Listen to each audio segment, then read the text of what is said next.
Thank you very much for coming together to not only take in this rich, wonderful tradition we call Torah, but also to contribute to it with our own insights, creativity, and personality. And I'm very grateful for all your presence.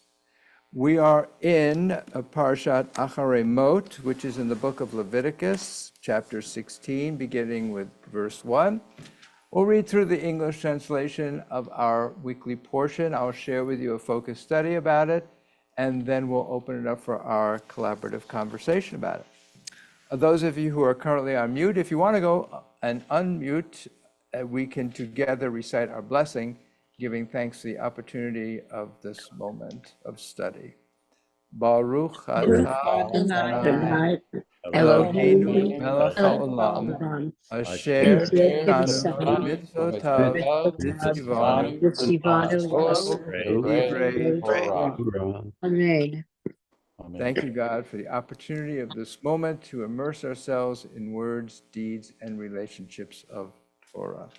I'll share with you the opening verses, and then I'll invite others to have an opportunity to read as well. Once again, Book of Leviticus, chapter 16, verse 1.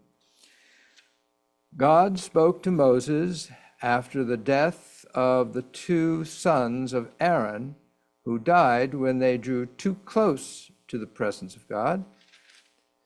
God said to Moses, "Tell your brother Aaron that he is not to come at will into the shrine behind the curtain, in front of the cover that is upon the ark, lest he die. For I appear in the cloud over the cover." And Aaron, you want to read a few verses, starting with verse 3? Roger. Thus only shall Aaron enter the shrine, with a bull of the herd for a purification offering, and a ram for a burnt offering. He shall be dressed in his sacral linen tunic, with linen breeches next to his flesh, and be girt with a linen sash, and he shall wear a linen turban. They are sacral vestments. He shall bathe his body in water and then put them on. And from the Israelite community, he shall take 2 he-goats for a purification offering and a ram for a burnt offering. Thanks so much. Richard, do you want to read a little bit, starting at verse 6? Yes, thank you, Rabbi. Aaron is to offer his own bull of sin offering to make expiation for himself and for his household. Aaron shall take the 2 he-goats and let them stand before the Lord at the entrance of the tent of meeting. And he shall place lots upon the 2 goats, one marked for the Lord and the other marked for Azalel. Aaron shall bring forward the goat designated by lot for the Lord, which he is to offer as a sin offering, while the goat designated by lot to Azazel shall be left standing alive before the Lord to make expiation with it and to send it off to the wilderness for Azalel. Thank you. June, do you want to pick up there at verse 11, read a little bit? Thank you, Rabbi. Aaron shall then offer his bull of purification offering to make expiation for himself and his household. He shall slaughter his bull of purification offering, and he shall take a pan full of glowing coals, scooped from the altar before the Lord, and 2 handfuls of finely ground aromatic incense, and bring this behind the curtain. He shall put the incense on the fire before the Lord, so that the cloud from the incense screens the cover that is over the ark of the pact, lest he die. He shall take some of the blood of the bull and sprinkle it with his finger over the cover on the east side, and in front of the cover he shall sprinkle some of the blood with his fingers 7 times. He shall then slaughter the people's goat of purification offering, bring its blood behind the curtain, and do with its blood as he had done with the blood of the bull. He shall sprinkle it over the cover and in front of the cover. Thank you so much. Mark Thompson, do you want to read a little bit? We're now at verse 16. Yes, Rabbi, thank you. Thus he shall purge the shrine of the uncleanness and transgression of the Israelites, whatever their sins, and he shall do the same for the tent of meeting, which abides with them in the midst of their uncleanness. When he goes in to make expiation in the shrine, nobody else shall be in the tent of meeting until he comes out.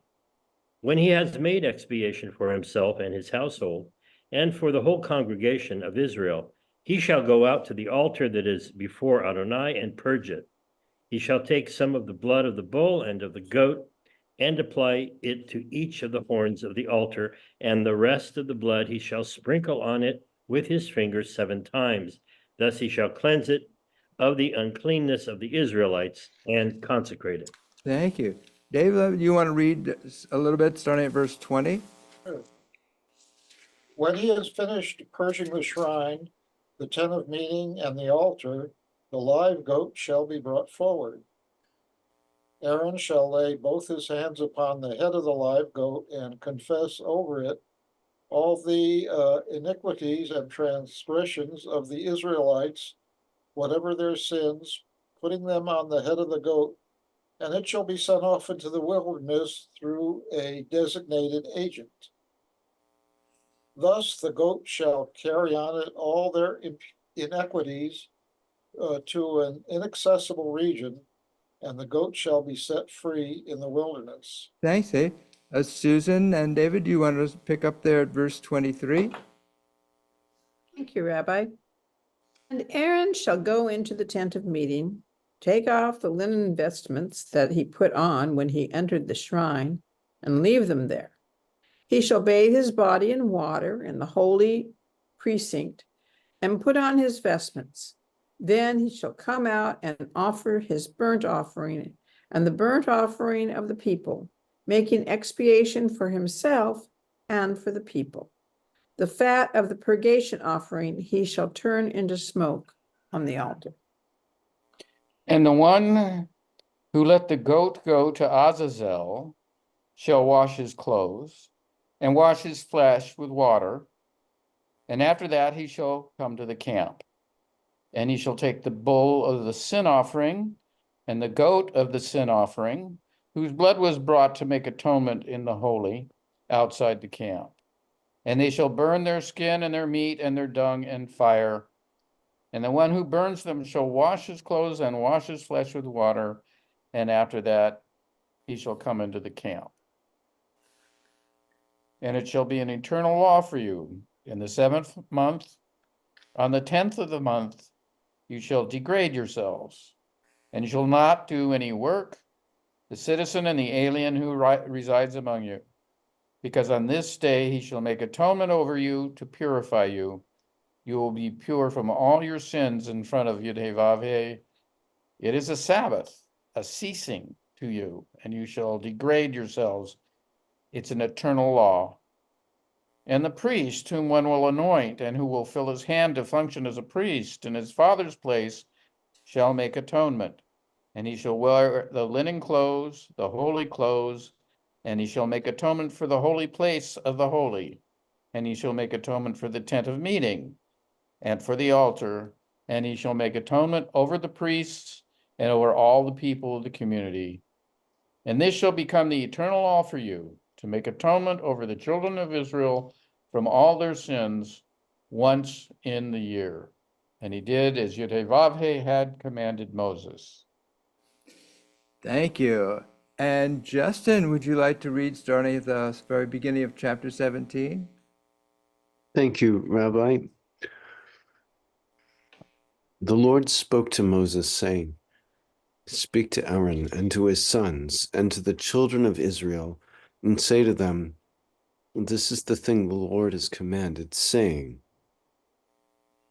any man of the house of Israel who slaughters an ox, a lamb, or a goat inside the camp, or who slaughters outside the camp, but does not bring it to the entrance to the tent of meeting to offer up as a sacrifice to the Lord before the Mishkan of the Lord, this act shall be counted for the man as blood he has shed blood, and that man shall be cut off from among his people, in order that the children of Israel should bring their offerings, which they slaughter on the open field, and bring them to the Lord, to the entrance of the tent of meeting, to the Cohen, and slaughter them as peace offerings to the Lord. And the Cohen shall dash the blood upon the altar of the Lord at the entrance of the tent of meeting, and he shall cause the fat to go up in smoke as pleasing fragrance to the Lord. And they shall no longer slaughter their sacrifices to the satyrs, after which they stray. This shall be an eternal statute for them, for all their generations. Thank you so much. Robert, would you like to continue there at verse 8 for a bit?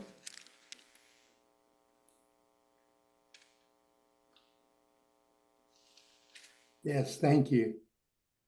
And thou shalt say unto them, whatsoever man there be of the house of Israel, or of the strangers which sojourn among you, that offereth a burnt offering or sacrifice, and bringeth not unto the door of the tabernacle of the congregation, to offer it unto the Lord, even that man shall be cut off from among his people.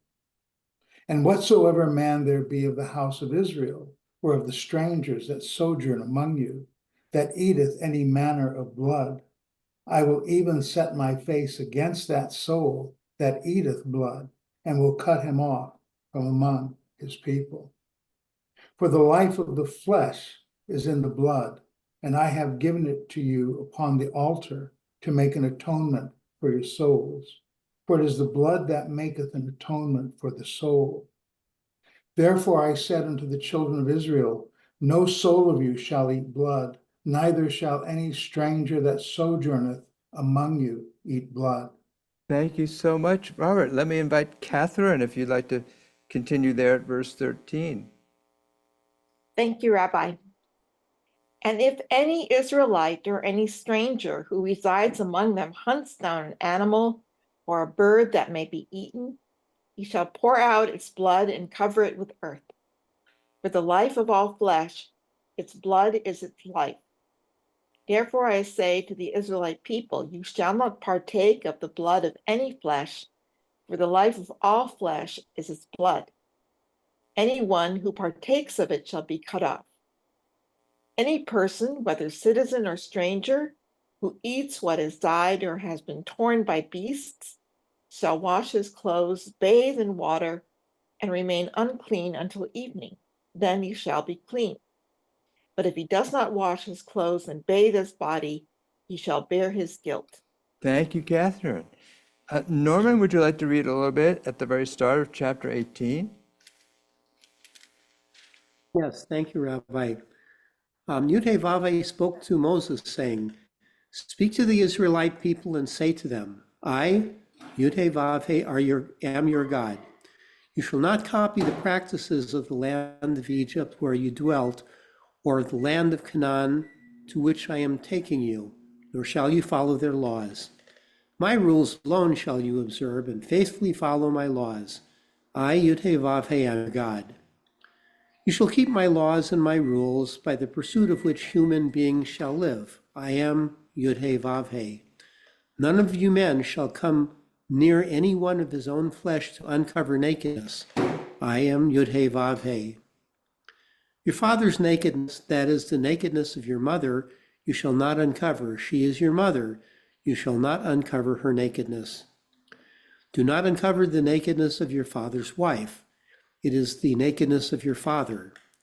The nakedness of your sister, your father's daughter, or your mother's, whether born into the household or outside, do not uncover their nakedness.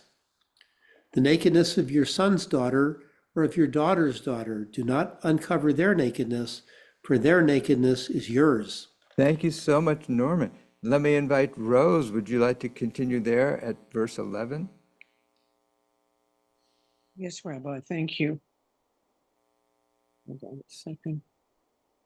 The nakedness of your father's wife's daughter, who was born into your father's household, She is your sister. Do not uncover her nakedness. Do not uncover the nakedness of your father's sister. She is your father's flesh. Do not uncover the nakedness of your mother's sister. She is your mother's flesh. Do not uncover the nakedness of your father's brother. Do not approach his wife. She is your aunt.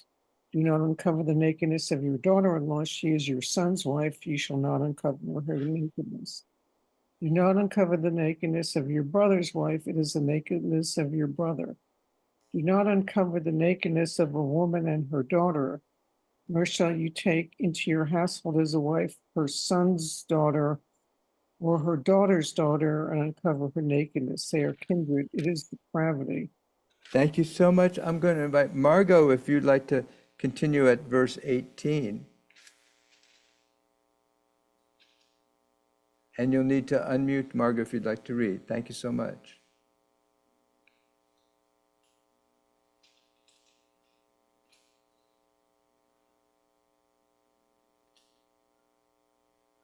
Better? Yes, very good. What was I supposed to, was it Yes, 18? verse 18. Thank you. 18, okay. Do not marry a woman as a rival to her sister and uncover her nakedness in the other's lifetime. Do not come near a woman during her period of uncleanliness to uncover her nakedness. Do not have carnal relations with your neighbor's wife and defile yourself and with her. Do not allow any of your offspring to be offered up to Moloch, and do not profane the name of your God. I am the Lord. Do not be with the male as one lies with a woman. It is an abhorrence. Do not have carnal relations with any beast and defile yourself thereby, and let no woman lend herself to a beast to make with it. It is perversion. Thank you, Margot. I'd like to invite Jay if you'd like to continue reading at verse 24. Thank you, Rabbi. Do not defile yourselves in any of those ways, for it is by such that the nations that I am casting out before you defiled themselves. Thus the land became defiled, and I called it to account for its iniquity, and the land spewed out its inhabitants. But you must keep my laws and my rules, and you must not do any of those abhorrent things, neither the citizen nor the stranger who resides among you.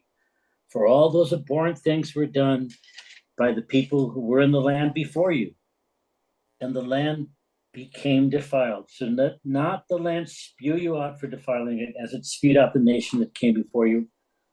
All who do any of those abhorrent things, such persons shall be cut off from their people, shall keep my charge not to engage in any of the abhorrent practices that were carried on before you, and you shall not defile yourselves through them.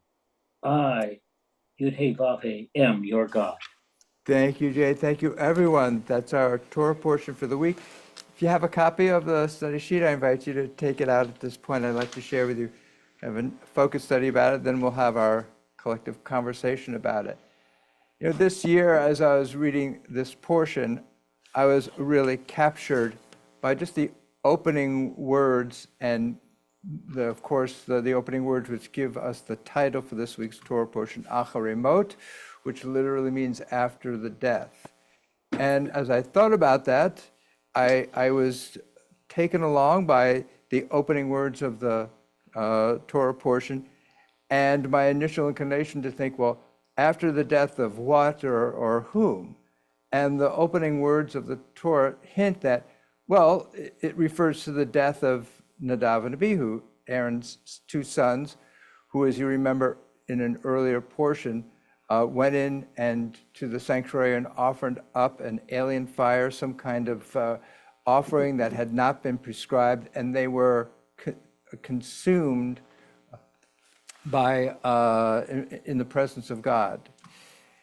But as we read further, we realized, at least I saw this time, that maybe it's not referring to the death of Nadav and Abihu, because immediately after referring to Nadav and Abihu, it then has God say to Moses, now tell Aaron to do this.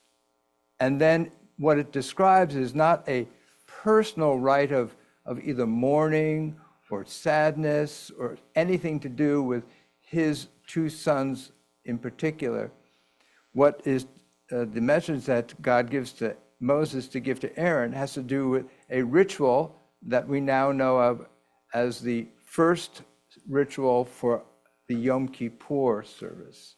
And of course, the Yom Kippur ritual with the destruction of the temple then has been amended and revised and innovated to the service that we're all familiar with now. So I was struck by this, that while on the one hand, the opening of the Torah portion got me to thinking anyway, that it was referring to the death of Nadav and Abihu, I thought maybe there's a different kind of death that it's referring to, or the death of something else because of the reference to the Yom Kippur ritual. So I was thinking, okay, well, either what is the death of what are we talking about? And what exactly does death represent? And what does it mean after death? What happens after death?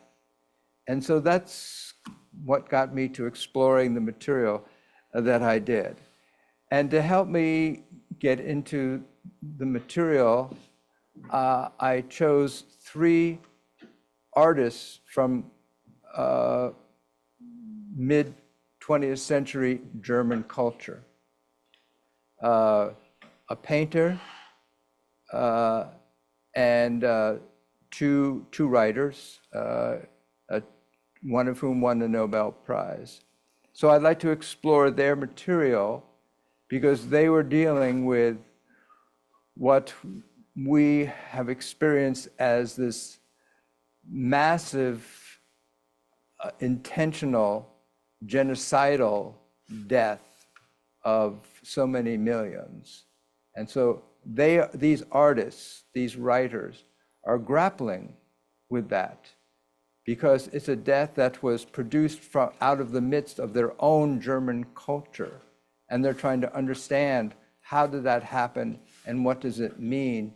And consequently, how do we possibly emerge after such monstrous death as the Nazis perpetrated in the mid-20th century? So the first artist I looked at is Ingeborg Bachmann. She was an Austrian poet, and she was about 12 years old when she saw the Nazis march into her village in Austria. And she spent her career trying to understand loss, both personal and social, as well as trying to understand the capacity of language to deal with such massive destructions and darkness and death. And she wrote this poem called Bohemia Lies by the Sea, a portion of which I have on the study sheet. Let me share that with you. If Bohemia still lies by the sea, I'll believe in the sea again, and believing in the sea, thus I can hope for land. I still border on a word and on another land. I border, like little else, on everything and more, a Bohemian, a wandering minstrel, who has nothing, who is held by nothing, gifted only at seeing, by a doubtful sea, the land of my choice.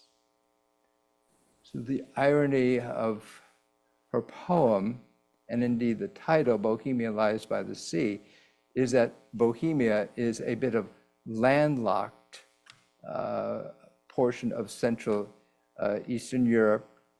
It is, in fact, what the Nazis came in and grabbed and annexed and called the Sudetenland.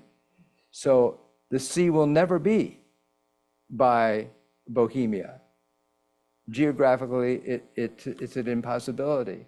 And yet here is Ingeborg Bachmann, who is somehow imagining something that could never be, and yet still refusing, in a sense, to deny its impossibility. So she's exploring with this language, I think, the regenerative potential of literature, its power, she believes, is its very lack of closure. It's not making statements, it is creating possibilities in narrative form, in poetic form. For her, language remains, I think, open-ended and resists actually any kind of final judgment. And it's worth considering here for a moment that she witnessed what was presumed to be by the Nazis an act of final judgment, a final solution. And here she's resisting that tendency on our parts to want to come to kind of firm, final, definitive, closing resolutions. And she's using language in this way, and in this poem in particular, as to say, you can overcome that tendency that we have to think that there is a definitive, final statement that can be made about anything. And so she longs for something that she knows can never be reached, and yet continues to hope for its possibility. So this is Ingeborg Bachmann's poem.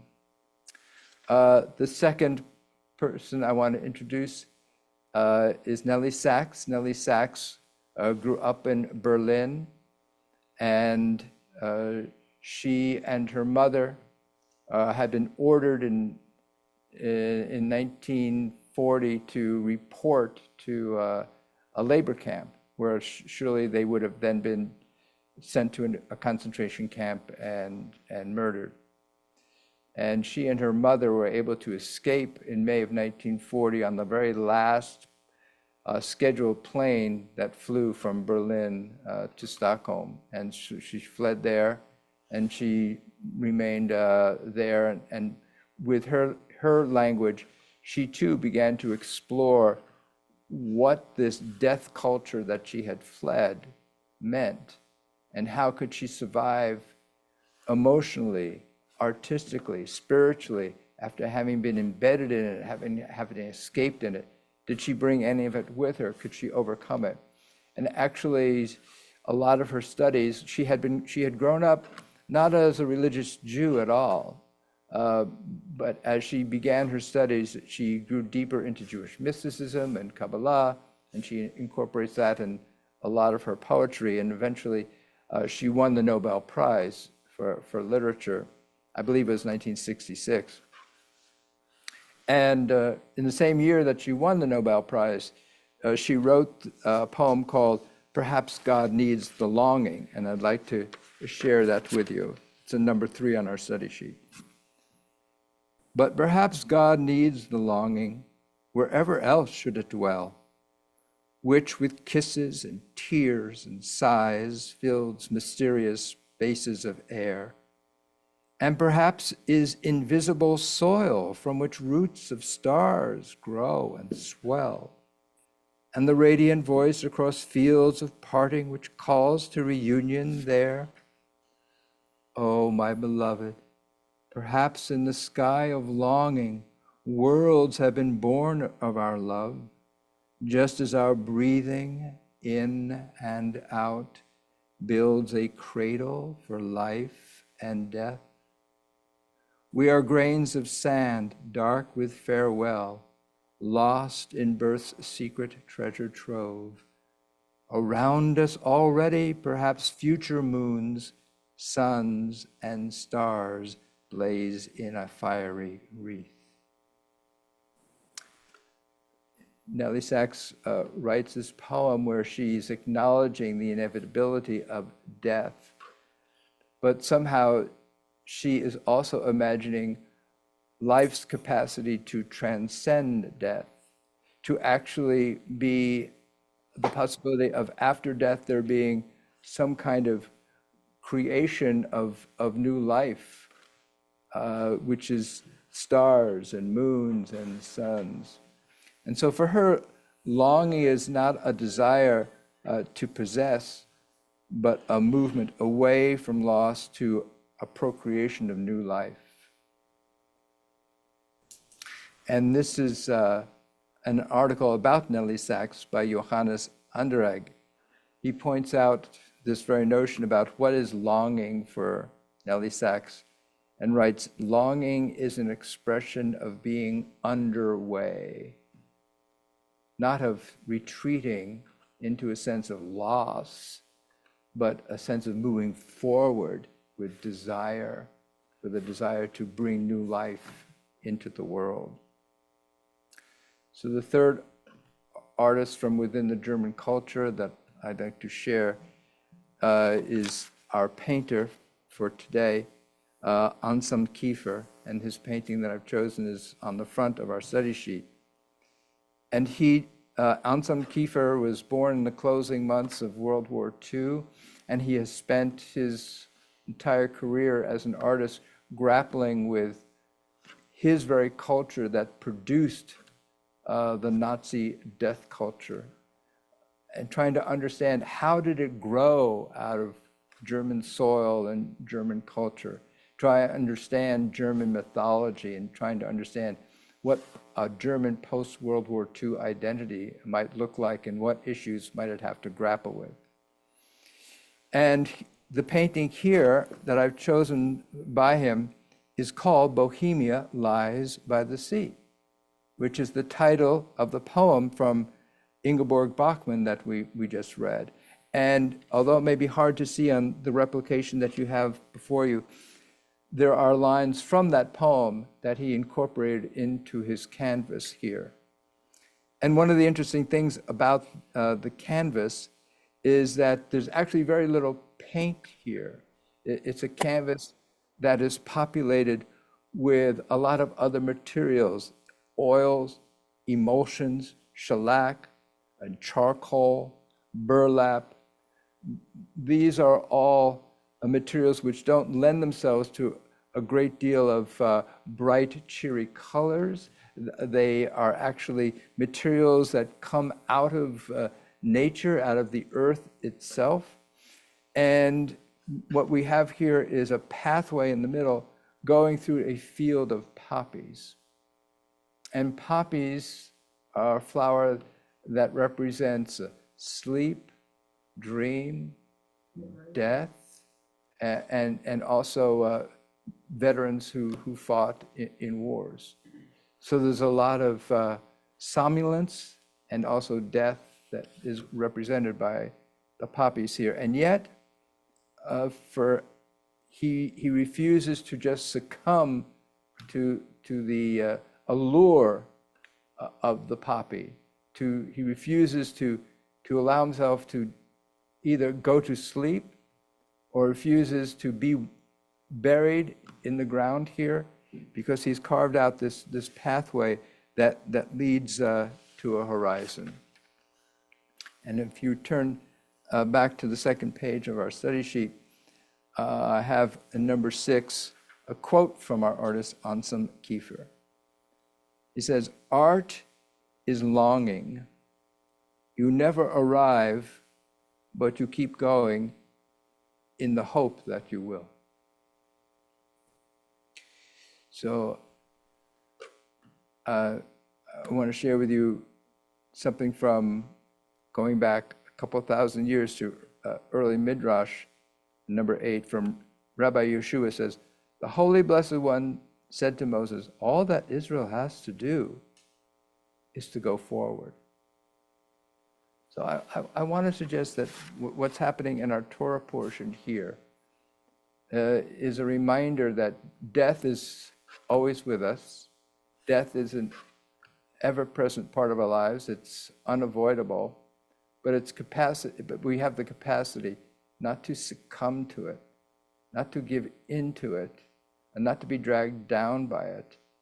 But we have the capacity to transcend its pull and to actually move beyond our encounter with it to create new sources of life. That's what our artists here, who personally experienced the horror of mass murder in mid-20th century, what they've done with their writing, their painting, they've addressed it, they've met death, and they've gone past it to create great works of art that are inspiring. And I bring all this material together to acknowledge that on Sunday night and Monday, we have Yom HaShoah, which is actually, the full name of it is Yom HaShoah VeHaGvura, the day of burning, of the Holocaust, and the day of great heroism, both. That's the full formal title of the day, is to acknowledge the death and to acknowledge the capacity to be heroic even in the face of it.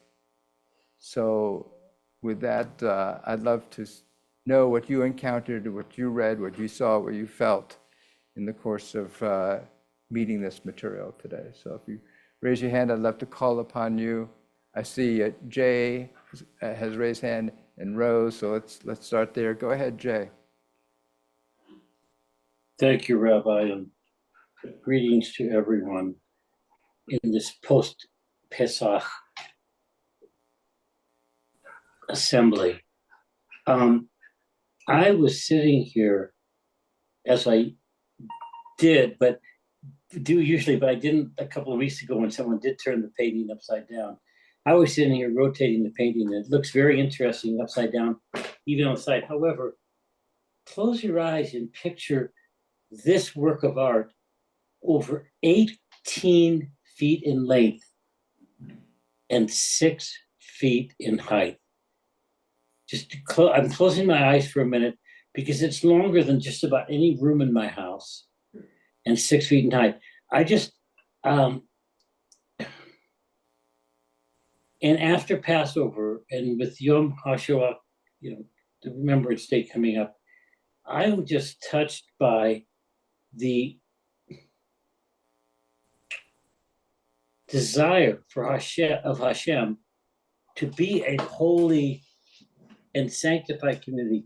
Don't do anything unto yourselves that will befile yourselves. Others will surely want to do it for you, to you, and they're going to, and Lord knows they have.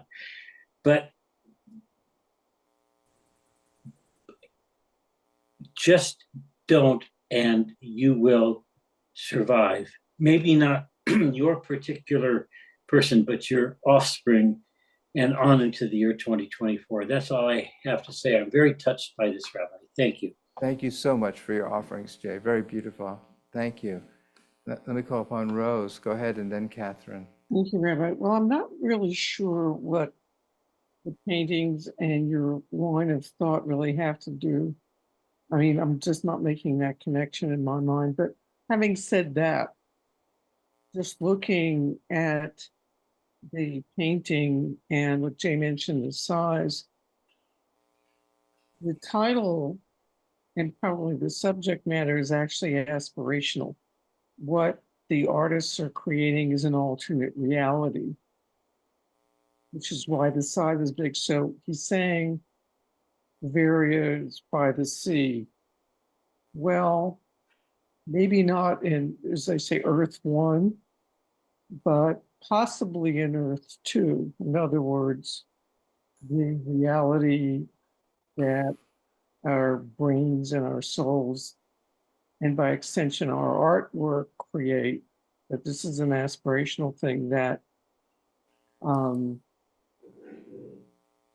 Bavaria can exist by the sea. We're just going to make a different reality. And maybe that's the only way you can deal with overwhelming tragedy, is not necessarily to face it head on, but to develop an alternate reality. That's it. Well, yes, and in part, I think that's what artists try to do, is to shake us out of that what we're experiencing right now is the only possibility. So thank you Thank you for that. And let me invite Catherine and then Julia here. Okay. I have a brief comment and then I have a question, which will reveal that I didn't really do my homework for this parsha. But the comment just has to do with how amazing this artwork, I should say, is, in that it requires a persistence of vision that at first glance, it just looks like devastation and parched land. And so of course we have the metaphor of the desert, right? Which is these images coming together. But there's obviously we can see the struggle against devastation in the blooming flowers and in the pathway that leads out of it, if we look at it long enough. So I really appreciated that. My question has to do with Azazel. Who? Who is that? Yeah, Yeah. that's a great question. Who is that? I'm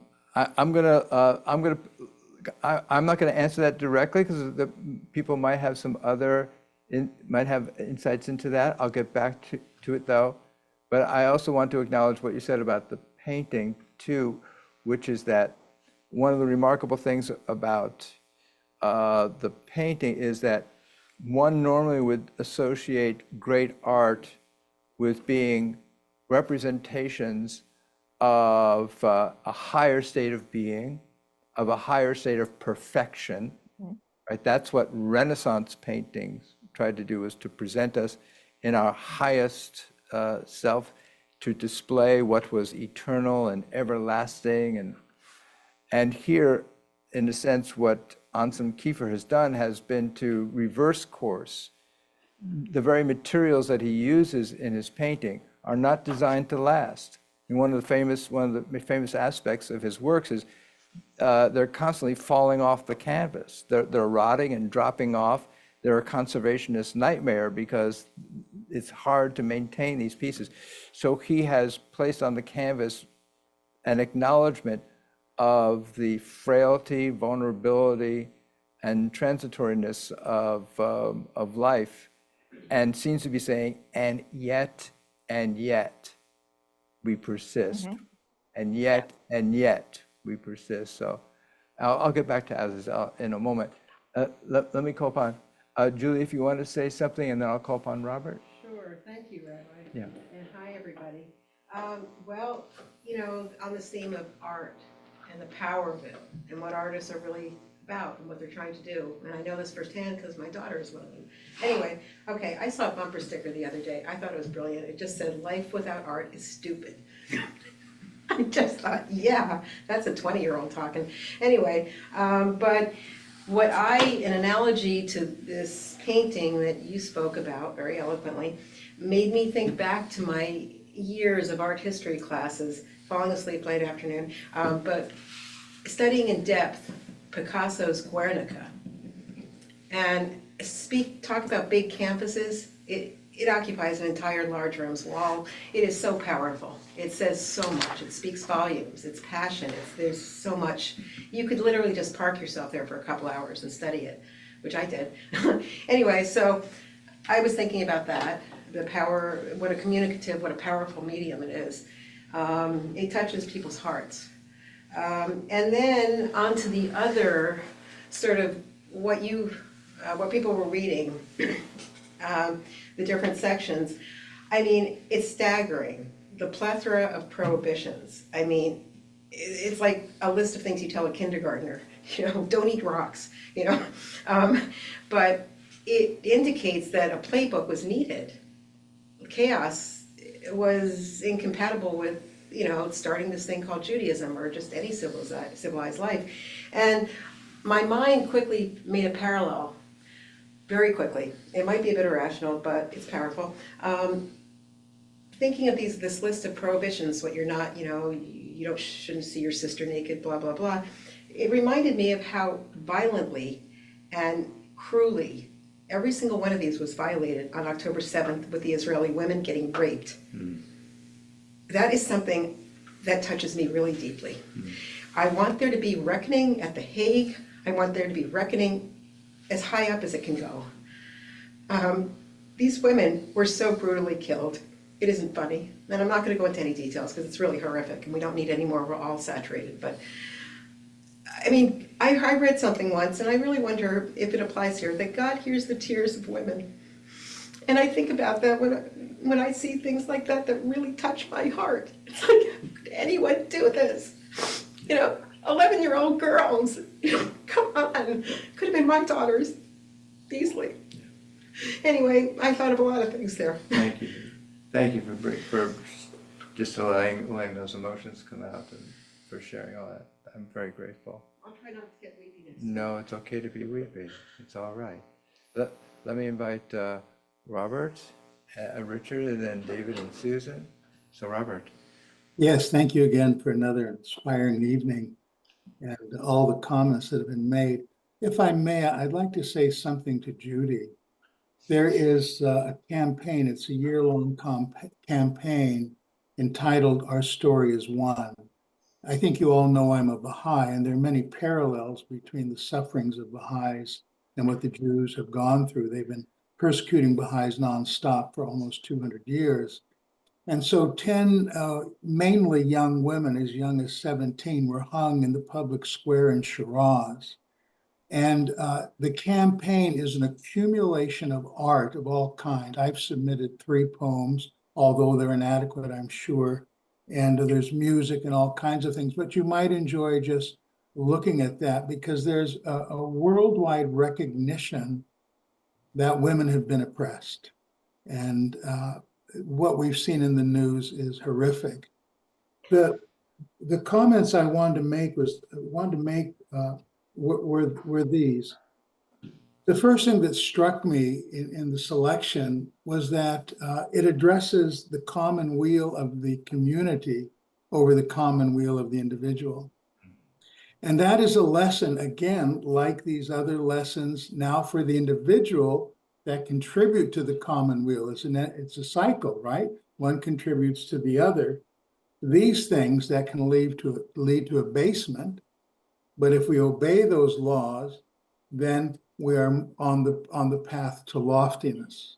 Certain things abase, certain things raise us. And then this quote, art is longing. I have to tell you, I mean, I can relate to this, but I want to change it just a little bit and say life is longing. You never arrive, but you keep going on in the hope that you will. And I think in this sentence, just putting life in the place of art, for me, is a reminder that life is a process. And at the end, it's a poem, it's a story, it's a piece of art, it's an accumulation of color and texture of what we've done. And so I found that irresistible. And then, what is death? My understanding of physical death is decomposition, and life as physical composition, physical life being composition. I say that because love has no place. It's neither composed nor decomposed. It's free from time and space. Mind, not brain, is free from time and space. So we can have death to injustice.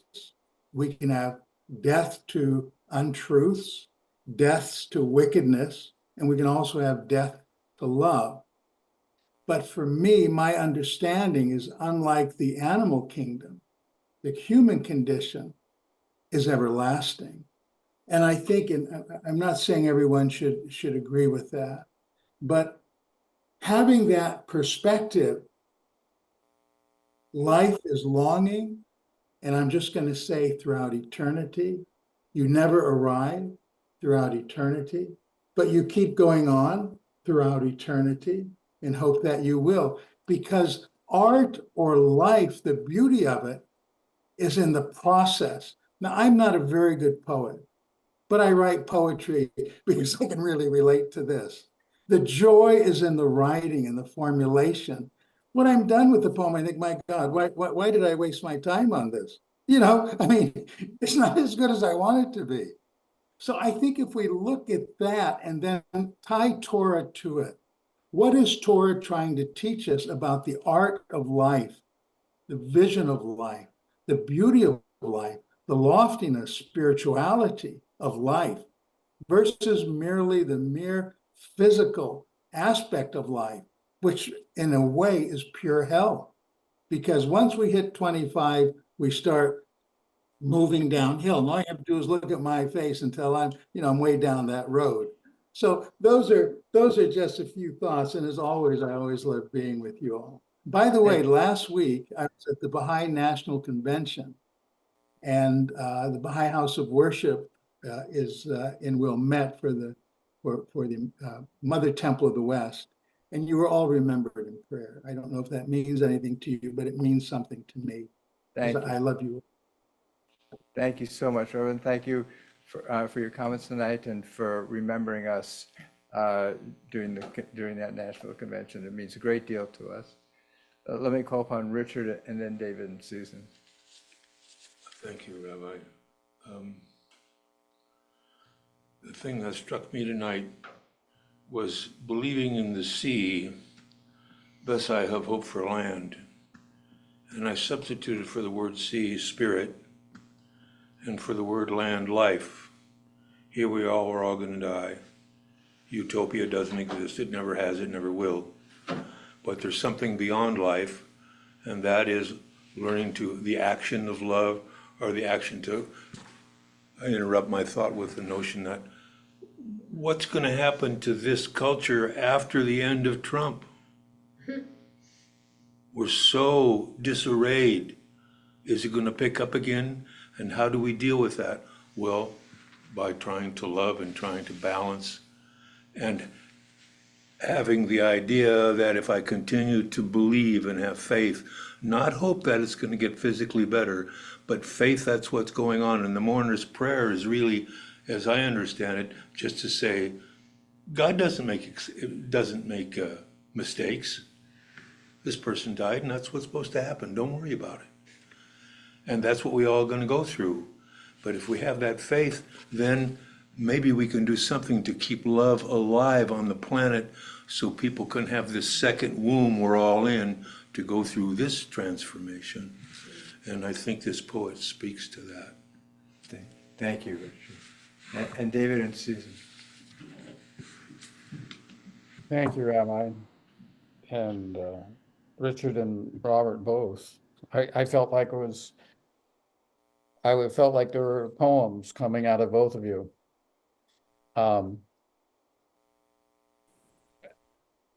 As far in my translation, there's a note for Azazel, and essentially what it says is, the simple fact is that we do not know who or what Azazel is. So that's a great opportunity to do more searching. I wanted to just say to interrupt you, but Azazel in the chapter here, yeah, says, as evil as it's okay to be in the world. She's set free. So deal with it. Thank you, Richard. Sorry to interrupt. Go ahead, David. Thank you. All right, well, this is the second time we have encountered this art and this poem.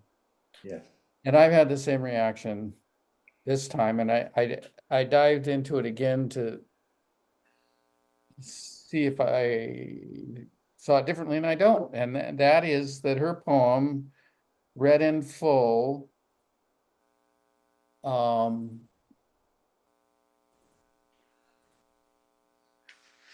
across to me as a nostalgia for pre-World War II Sudetenland. It has, to me, Bohemia stands for something. The Sudetenland stands for something. And one of the things it stands for is the German expulsion of all the Czechs out of the Sudetenland, which is the part of Bohemia that was majority German, became essentially 100% German. And then at the end of the war, the Germans were all expelled and the Czechs reoccupied that part of Bohemia. And I just am picturing someone in the 1960s to whom at some level, the word Bohemia stands for places that used to be German and aren't anymore, stands for places that used to be mixed German and other cultures that were very vital. And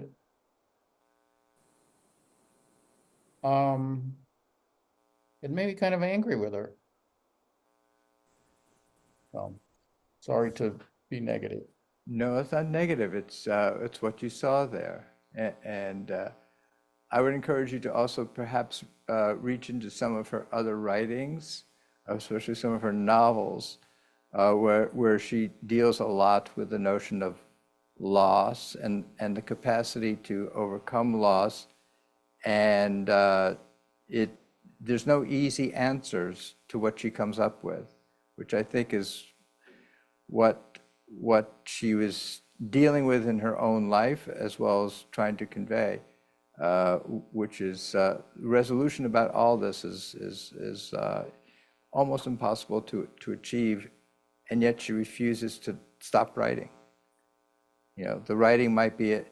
She was in a relationship with Paul Celan, who was he was a Jew and a great writer, and he, in many ways, he succumbed to just the horrors of what he encountered and what life was all about. So these are all artists who came out of the very belly of what had produced this mass murder and this culture of death, and they were not infected. They were not uninfected by it, and they're struggling with it. And I think their writing, whether it's Celan or Bachman or the others, they're all trying to write their way out of despair. And that's all I can say about that at this point. And Susan, did you have something you wanted to share? No? Okay. So let me respond to a couple of things. One, I'm glad Richard did say something about Azazel. And Catherine, I'm glad that you raised Azazel. In a sense, Azazel represents the chaos that is still out there, I think. And some spirit that is still capable of devouring and causing havoc. And it continues the message that I think is embodied in this material, which is God is taking us to the promised land, not to the perfect land. And there will be, just as there was a plague on the houses of Egypt, there's going to be a plague on the houses of the Israelites in the promised land. But that doesn't mean you don't go there. It means you deal with it. And at least this spiritual material gives the Israelites a ritual way of trying to deal with what will be the inevitable plagues of life and to return to some state of spiritual holiness. So that's part of it. The others I want to respond to Robert's very direct reference to life and longing. So many ancient cultures and some post-ancient cultures, when they look at the origin of life, the mythologies that many ancient cultures produced was the origins of life have to do with the urge to dominate. And so the divine pantheons that they would come up with would be these warriors who merely wanted to play with human beings for the sake of dominating them in some kind of way. And not surprisingly, the cultures that that spawned these mythologies absorbed that message, and for them, life was about dominating. The Torah introduces something very different, at least especially as understood through the Jewish mystical tradition, which is that the origin of life, it doesn't come from a desire, it doesn't come from the urge to dominate. It comes from the desire for relationship. That the reason that we exist is because the source of all life seeks to be in relationship with us.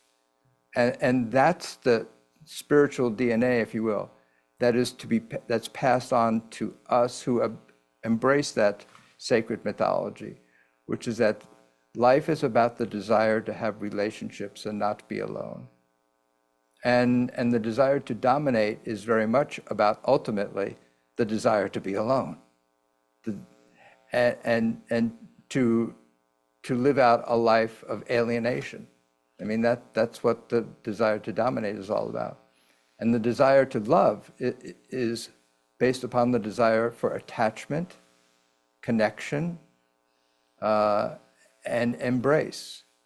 And that's what Torah is introducing. It says, this world came into being because the source of our life wanted to be in relationship with others. And that's our mission, to fulfill that. So I want to thank each and every one of you for helping me be a part of that mission. You inspire me and sustain me, and I'm very grateful for that. I look forward to our regathering. God bless you all. Be well. Look forward to seeing you next time. Thank you. Thank you again. Bye. Thank you. Thank you, everybody.